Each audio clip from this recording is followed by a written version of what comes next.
La mente humana me fascina como nada en este mundo. No es de extrañar que uno sea perfectamente consciente de qué, cómo, cuándo y por qué tiene que hacer algo y al mismo tiempo no esté por la labor de ejercer acción para materializar esa idea. ¿Qué se interpone entre lo que deseamos con fervor y lo que nos apetece? ¿Qué ingrediente impide que consumemos nuestras aspiraciones más profundas? ¿Qué es lo que verdaderamente nos obstaculiza para conseguir lo que queremos? Exacto, las emociones. Para entender el origen de las excusas me veo obligado a explicar la metáfora del elefante y el jinete, creada por el psicólogo Jonathan Haidt. Por un lado, el elefante es un mamífero de dimensiones colosales, que goza de un olfato excelente y de un oído exquisito, pero cuya vista dista mucho de ser perfecta. Al carecer de una visión periférica, su mecanismo natural de defensa ante estímulos inesperados recae sobre los otros sentidos. Por ello, el elefante representa la intuición. Por otro lado, el jinete está situado por encima del elefante. Dada su inteligencia, el jinete sabe cómo situarse a lomos del elefante para dirigirlo,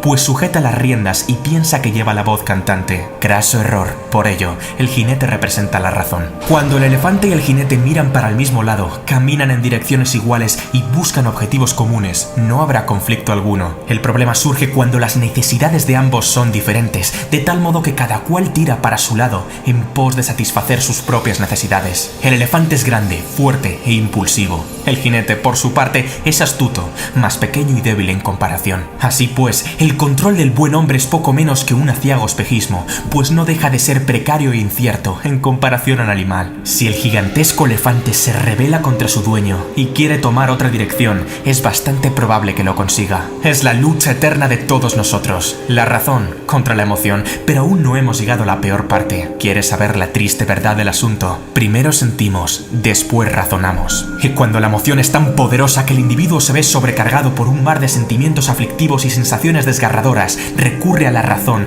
para excusar la decisión que las emociones ya han tomado desde hace un buen rato.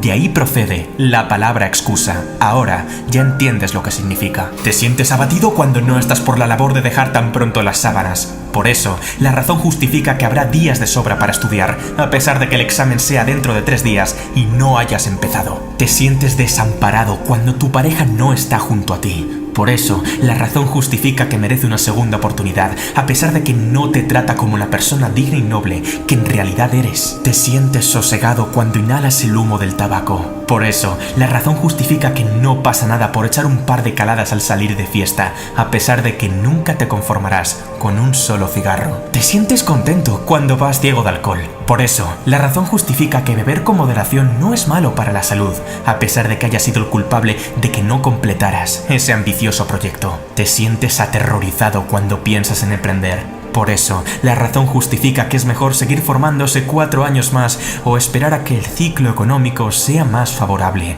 a pesar de que las oportunidades perfectas no existen.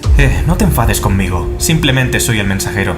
¿Estabas pensando en bajar a la caja de comentarios para convencerme de por qué tu excusa sí es válida? No te preocupes, yo me la creo, yo te la compro, aunque he de advertirte que dicha autoconvicción jamás te ayudará a tomar acción, sino a reforzar un comportamiento sumiso y derrotista. Nada cambiará. No te culpo, pues no es más que el funcionamiento puro y duro del cerebro. Yo también lo hago, soy humano y me pongo excusas. ¿Pensabas que era un perfecto semidios esculpido por el mismísimo Zeus? La cuestión está en si en la baraja de alegatos y pretextos desvía la trayectoria del elefante ligeramente, o en si la bestia se apodera del sentido y dirección del camino, al tener arriba un jinete amansado y demolido. ¿En qué quedamos, caballero?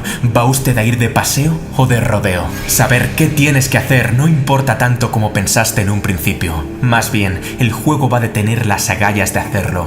Lo último abre las compuertas del cambio, la mejora y el aprendizaje mediante un autochantaje que emana del propio sentido de urgencia del Homo sapiens. Y al revés, aunque saber lo que uno tiene que hacer podría ser de gran ayuda en una mente ya de por sí resiliente y decidida, la ciencia y la probabilidad demuestran que las garantías de que el plan cobre vida de forma sostenida brillan por ser escasas. Todos sabemos que el alcohol mata, pero la mayoría nunca le falta su cervecita diaria. Todos sabemos que el dulce mata, pero la mayoría no detiene los atracones de azúcar. Todos sabemos que la velocidad mata, pero la mayoría supera el límite permitido en carretera al sobrepasar un radar. No es el hecho de que uno sea consciente o no de un peligro lo que le aleja de él. No es el hecho de que uno sea consciente o no de una meta lo que le acerca a ella. Es una condición necesaria, pero no suficiente. ¿Cuál es el secreto que te permitirá revertir el proceso de autodestrucción? Lo sabrás a continuación. Existe una explicación psicológica detrás de este fenómeno. Venga, piensa un poquito. ¿Recuerdas lo que te he dicho al principio del vídeo? ¿Qué es lo que verdaderamente nos obstaculiza para conseguir lo que queremos? Exacto. Las emociones. Todavía no. Escucha el siguiente ejemplo. Imagina que vas caminando tranquilamente por la montaña y tu cuerpo empieza a sentir escalofríos al percatarse de que hay algo que parece ser una serpiente.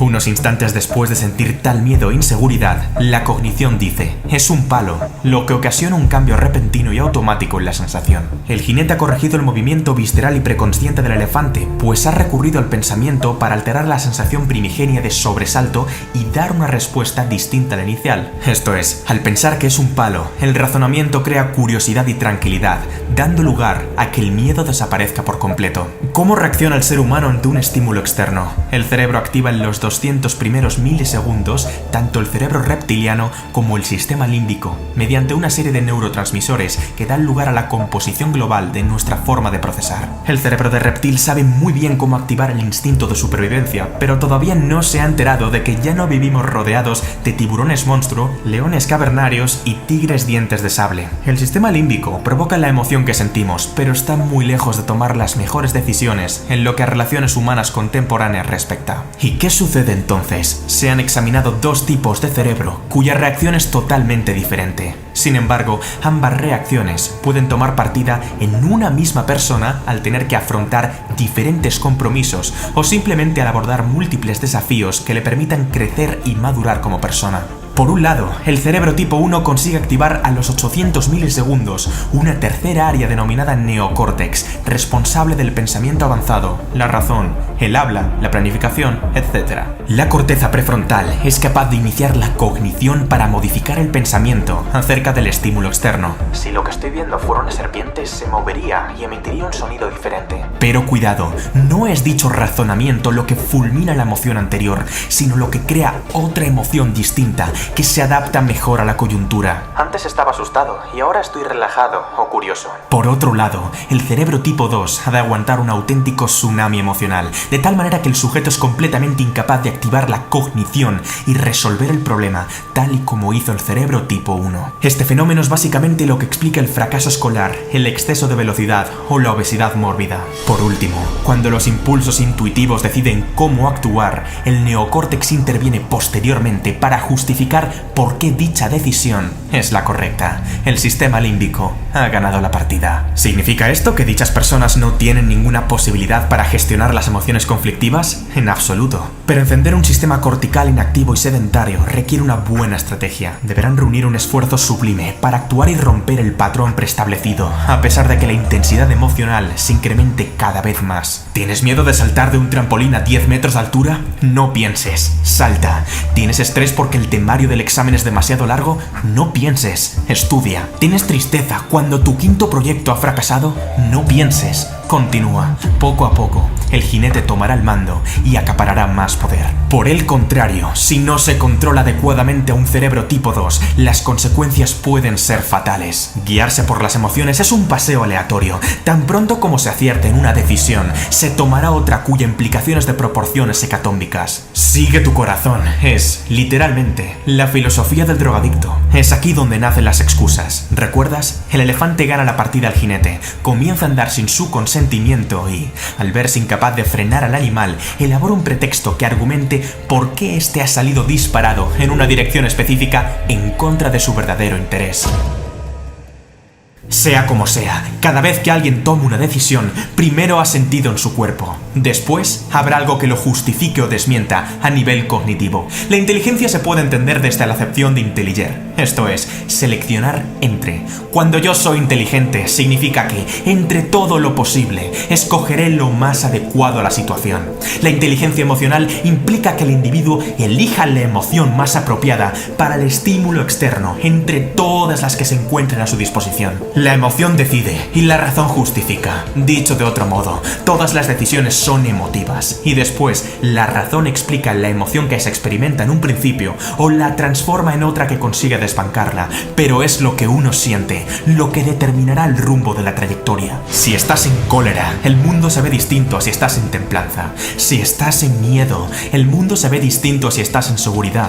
Si estás en letargo, el mundo se ve distinto a si estás en júbilo. El pensamiento es un buen evaluador, pero no un buen gestor. La gestión tiene que producirse de emoción a emoción.